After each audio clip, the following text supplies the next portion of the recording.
Priya Velma. My research paper is based on co-authorship network analysis in health research method and its potential uses.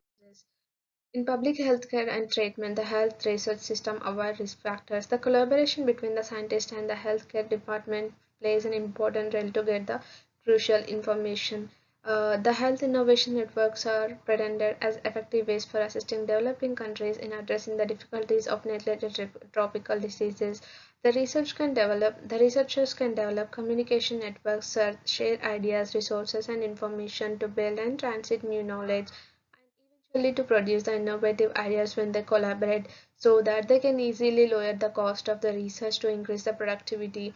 This co-authorship network analysis method can give solution to many unknown diseases in the health organization literature review. The researcher will benefit from the literature study by better understanding the connection between the co-authorship network analysis and the health research.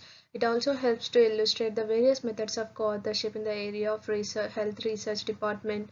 Uh, to find the usefulness of co-authorship within the health research field. It also helps to investigate the potential use of the network analysis in the health research area. There are some research questions and the methodology used. The relationship between the co-authorship and the health research area. How far does the co-authorship plays an important role within the health research field? What are the potential uses of network analysis in the field of health research area? What are the different methods of co-authorship for health research? The methodology is like this research methodology will help to identify the research approach, research design, research philosophy, data collection, sampling of data, and so on. In the first phase of the research methodology will be questionnaire survey, which is conducted, which is a quantitative way. Whereas in the second phase, there will be qualitative ways like interviews and case studies will be conducted. There are the research ethics. Ethics in research will be used to distinguish the behavior which is acceptable and which is not.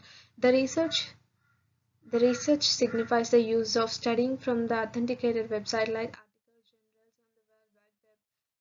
The ethical principle that shall be followed precisely to reflect the honesty throughout the research program. It should also maintain the objectivity throughout the research in order to avoid any types of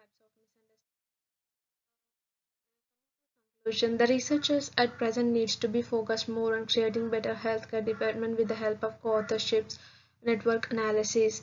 Working in a team needs to be increased and encouraged by health organization. The scientists from all over the world, if they come together, then the process of researching would become much more effective with the less time consuming. In this way, they can save lots of people's life by working together in co-authorship networks. If the scientists from all over the globe share their ideas to one another, then they can easily cure rare diseases in effective ways. Thank you.